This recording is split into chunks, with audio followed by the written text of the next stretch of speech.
¿Serías capaz de comerte el cuerpo de tu mejor amigo para seguir con vida? Suena imposible, ¿verdad? Pero en el año 1099, caballeros cristianos hicieron exactamente eso. Hombres que habían jurado proteger a los inocentes terminaron devorando carne humana en las calles de ciudades sagradas. Y lo más inquietante no es ese acto. Lo verdaderamente perturbador es que creían que estaban salvando sus almas. En los próximos minutos vas a descubrir secretos que la Iglesia ocultó durante siglos.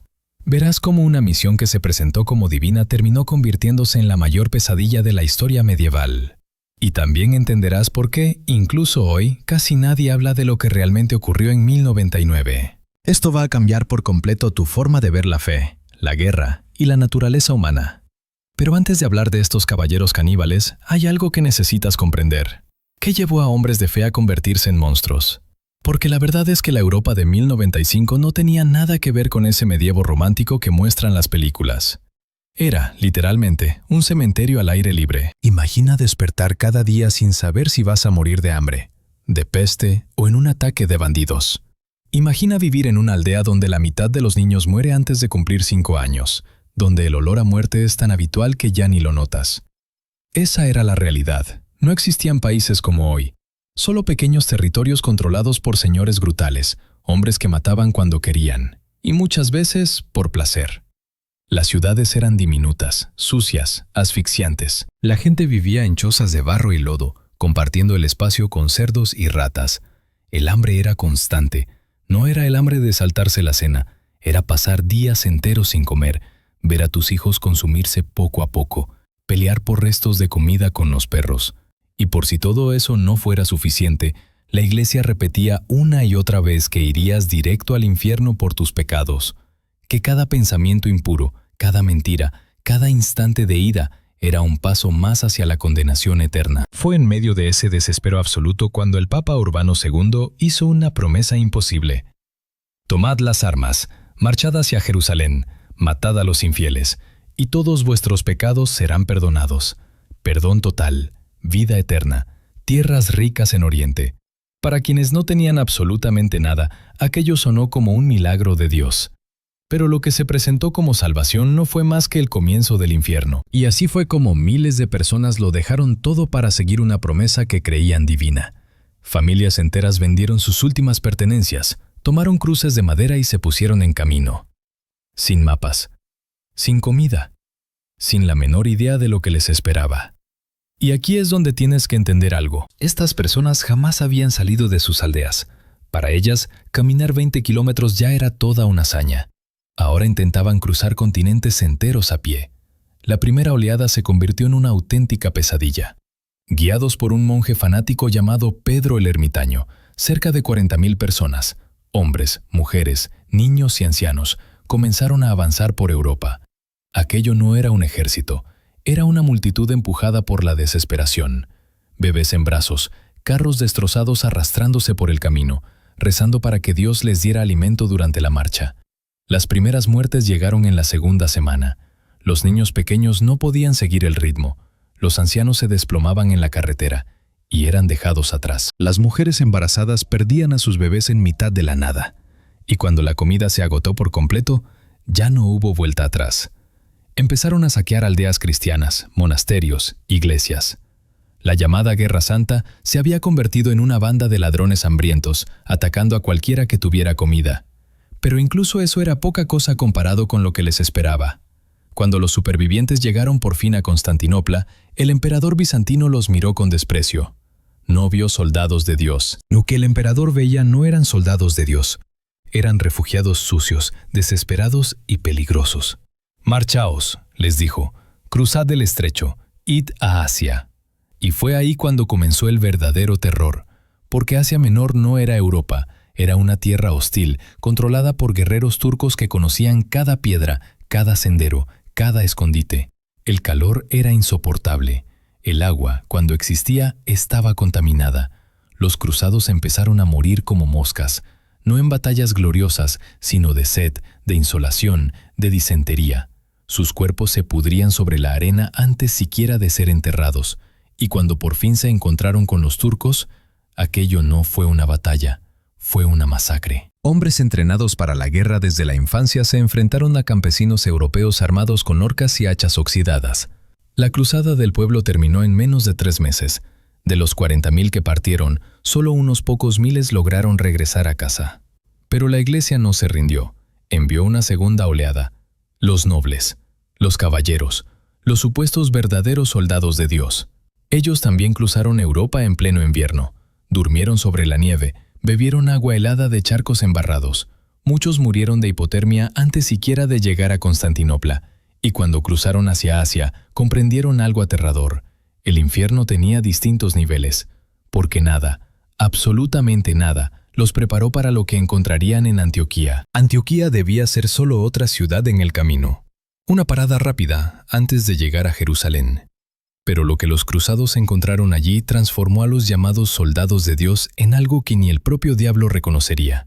La ciudad era una fortaleza, murallas inmensas, torres imponentes, defendida por miles de guerreros experimentados. Los cruzados llegaron a Antioquía en octubre de 1097, convencidos de que la tomarían en pocas semanas. Meses después, seguían allí fuera, muriendo. Y hay algo que tienes que entender. Aquello no era solo un asedio, era una competencia macabra para ver quién moriría primero, los de dentro o los de fuera. Y los cruzados se estaban perdiendo. El primer mes todavía había esperanza, todavía había comida, todavía había oraciones. En el segundo mes empezaron a comerse los caballos, animales que valían fortunas, compañeros de batalla, convertidos en cena. En el tercer mes, los perros. En el cuarto, las ratas. En el quinto, cavaban la tierra en busca de raíces, masticaban cuero, hervían hojas. Pero lo peor no era el hambre. Lo peor era ver morir a tus compañeros uno tras otro y no poder hacer nada. Caballeros que habían jurado proteger a los débiles, observando cómo los niños se consumían, sin tener ni una sola migaja para ofrecerles. Era diciembre, un invierno brutal. No había leña para calentarse, no había medicinas para los heridos, y ya no quedaba ninguna esperanza. Y entonces ocurrió. Un caballero francés llamado Radulfo encontró el cuerpo sin vida de un joven soldado turco cerca de las murallas. Llevaba 5 días sin comer. Estaba solo, y miró aquel cuerpo. Más tarde lo contaría así. Que Dios me perdone, pero en ese momento no sentía nada que no fuera hambre. Cortó la carne, encendió una hoguera, la cocinó y comió. Otros lo vieron. Al principio, el horror fue absoluto, pero cuando el hambre aprieta de verdad, el horror se convierte en tentación. En solo 2 semanas ya no era un caso aislado. Grupos de cruzados salían por la noche en busca de provisiones. Regresaban con carne fresca y nadie preguntaba de dónde venía. Algunos intentaban justificarse. Es carne de infieles, decían. Dios lo entenderá. Otros incluso le pusieron un nombre, el pan de la prueba, como si darle un nombre bonito hiciera todo aquello menos horrible. Pero la verdad es esta. Cuando te estás muriendo de hambre, cuando ves morir a tus hijos, cuando sientes que Dios te ha abandonado, descubres que la línea entre lo humano y el monstruo es mucho más fina de lo que imaginabas. Había cruzados que desenterraban cadáveres recientes, otros mataban a los heridos con la excusa de acabar con su sufrimiento. Y después, bueno, ya sabes lo que venía después. El olor a muerte era tan intenso que tapaba incluso el olor de la comida. Pero siguieron comiendo, porque la alternativa era morir. Y entonces, cuando parecía que todos estaban a punto de perder la cordura, ocurrió algo que lo cambió todo. Un monje llamado Pedro Bartolomé afirmó haber tenido una visión. Dijo que San Andrés se le había aparecido y le había revelado dónde estaba enterrada la lanza sagrada, la misma que perforó a Jesús en la cruz. Cavaron durante días y finalmente encontraron una punta de hierro oxidada. ¿Era falsa? ¿Era verdadera? Ya no importaba. Hombres que habían perdido la fe, que se habían convertido en caníbales, que creían haber sido abandonados por Dios, de pronto volvieron a creer, y con esa fe desesperada, atacaron. Antioquía cayó en junio de 1098. Los cruzados entraron en la ciudad como demonios sedientos de venganza. Mataron a todo aquel que encontraron a su paso. Soldados, civiles, niños. Meses enteros de infierno liberados de golpe. Pero hay algo que debes saber. La tragedia de Antioquía no fue el final. fue solo el ensayo de lo que estaba por venir. La verdadera masacre aún estaba por llegar. Porque Jerusalén seguía esperándolos, y cuando por fin llegaron allí, descubrieron que todavía podían convertirse en algo peor de lo que ya eran. Después de Antioquía, los supervivientes que marcharon hacia Jerusalén ya no eran los mismos hombres que habían salido de Europa. Eran espectros, fantasmas de piel y hueso que habían comido carne humana y habían perdido sus almas en el proceso. Pero aún así, seguían creyendo. Creían que Jerusalén los salvaría, que tocar las piedras por donde caminó Jesús lavaría todos sus pecados, que conquistar la ciudad sagrada justificaría absolutamente todo, cada muerte, cada horror y cada pedazo de carne humana que habían devorado. Estaban equivocados. La marcha hacia Jerusalén fue como una procesión de muertos vivientes. Hombres que antes cabalgaban, ahora se arrastraban por la arena. Las armaduras que un día brillaron bajo el sol colgaban ahora como harapos sobre cuerpos esqueléticos. Muchos ya no tenían ni siquiera zapatos. Sus pies sangraban a cada paso, dejando huellas rojas sobre la arena ardiente. Otros habían adelgazado tanto que sus armaduras se les caían del cuerpo, pero aún así seguían adelante. Porque rendirse significaba aceptar que Antioquía, el canibalismo, los compañeros muertos, habían sido en vano. Y cuando Jerusalén apareció en el horizonte en junio de 1099, algunos cruzados cayeron de rodillas y rompieron a llorar. No de alegría, sino de alivio. Porque por fin sentían que podrían morir con un propósito. La ciudad parecía perfecta. Murallas blancas brillando bajo el sol, torres elegantes tocando el cielo. Era como un paraíso en la tierra. Pero los defensores musulmanes y judíos que estaban dentro conocían bien la reputación de los cruzados, sabían lo que había ocurrido en Antioquía y sabían que no habría piedad. El asedio comenzó de inmediato. Pero los cruzados no tenían ni catapultas, ni escaleras, ni máquinas de asedio. No tenían nada, salvo furia y desesperación. Tuvieron que construir torres de asalto con sus propias manos, madera a madera, bajo el sol abrasador de julio, mientras desde las murallas caía una lluvia de flechas. El agua valía más que el oro. Por un solo trago, los hombres se mataban entre ellos. El calor era tan extremo que algunos cruzados se desmayaban dentro de sus armaduras y morían cocidos en su propio sudor. Pero el hambre seguía ahí, y algunos cruzados que ya habían probado carne humana en Antioquía empezaron a mirar a sus propios compañeros heridos con esa mirada tan familiar.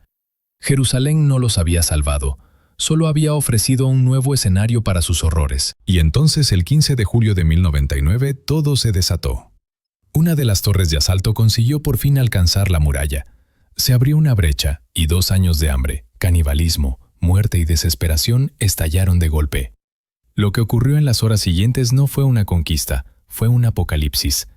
Los cruzados entraron en Jerusalén como demonios. No distinguían entre soldados y civiles, entre hombres y mujeres, entre adultos y niños. Mataban todo lo que se movía. Familias judías enteras fueron quemadas vivas en las sinagogas. Mujeres musulmanas fueron violadas antes de que les cortaran la garganta. Los niños eran estrellados contra los muros. Pero lo peor no era eso. Lo verdaderamente aterrador era otra cosa. Los cruzados no lo hacían por estrategia, lo hacían por placer. 2 años de sufrimiento, hambre y locura habían transformado a los llamados soldados de Dios en psicópatas sedientos de sangre. Las calles quedaron teñidas de rojo, literalmente.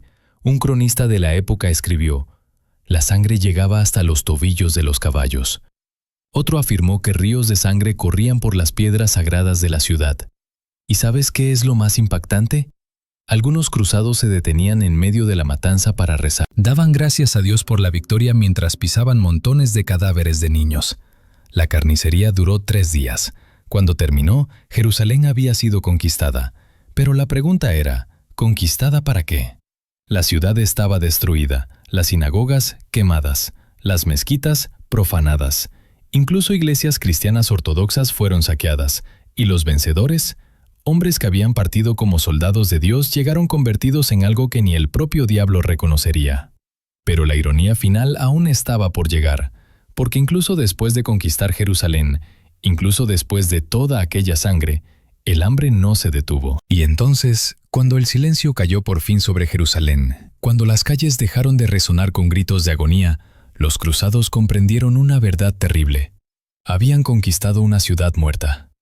Porque no sirve de nada tomar Jerusalén si has matado a todos los que sabían dónde estaba la comida, si has quemado los almacenes, si has destruido todo lo que podía sostenerte con vida. Los cruzados caminaban por las calles en silencio, pisando los cadáveres que ellos mismos habían creado, buscando desesperadamente algo que comer, y encontrando solo muerte. Los pocos suministros que quedaban estaban podridos, el agua estaba contaminada de sangre, el trigo había sido quemado durante la matanza, y los mercaderes estaban todos muertos. Y entonces, en una ironía que ni Dios habría podido imaginar, algunos cruzados continuaron practicando el canibalismo dentro de la ciudad sagrada, en los mismos lugares donde Jesús había predicado el amor y el perdón. Soldados que decían haber vencido por la fe cristiana, devorando cadáveres en las calles por las que caminó Cristo. Pero lo peor no era ni siquiera el hambre. Lo peor era mirar a los ojos de los compañeros y ver que ya no quedaba nada allí, ni humanidad, ni fe. Solo el vacío de quienes habían ido demasiado lejos para poder volver. Y después de todo aquello, Godofredo de Bouillon fue nombrado el primer gobernante cristiano de Jerusalén. ¿Sabes qué hizo entonces? Rechazó el título de rey. Dijo que no llevaría una corona de oro donde Cristo había llevado una de espinas. Bonito, ¿verdad? Muy poético, muy solemne. Pero la verdad era otra, porque lo que estaba gobernando no era una ciudad viva, era una ciudad fantasma, una necrópolis sagrada, un lugar donde ya no crecía nada, salvo el arrepentimiento. ¿Y la iglesia? La iglesia. Guardó silencio. No hablaron del canibalismo. No mencionaron la matanza de niños. No contaron que la victoria cristiana se había conseguido con prácticas que harían retroceder incluso al propio diablo. Simplemente dijeron, Jerusalén ha sido liberada, alabado sea Dios. Pero los supervivientes sabían la verdad. No habían liberado nada. Solo habían cambiado un tipo de infierno por otro. Muchos cruzados que lograron regresar a Europa nunca volvieron a ser los mismos. Algunos se hicieron monjes, pasando el resto de sus vidas en penitencia. Otros perdieron completamente la razón. Algunos simplemente desaparecieron, incapaces de vivir con aquello en lo que se habían convertido. Mientras tanto, las familias en casa esperaban héroes.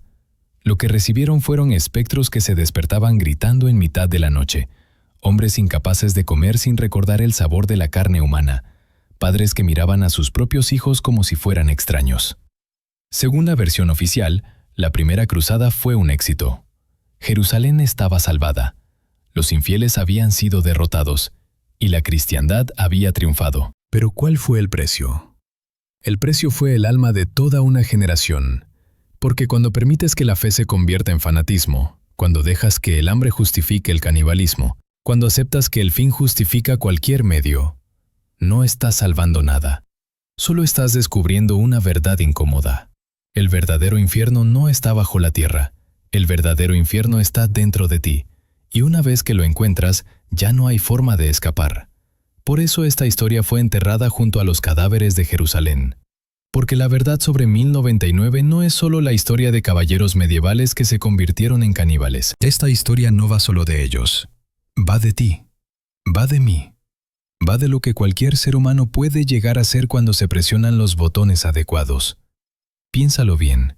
¿Cuántas atrocidades ves hoy justificadas por una causa mayor? ¿Cuántas personas hacen cosas horribles porque creen que están en el lado correcto?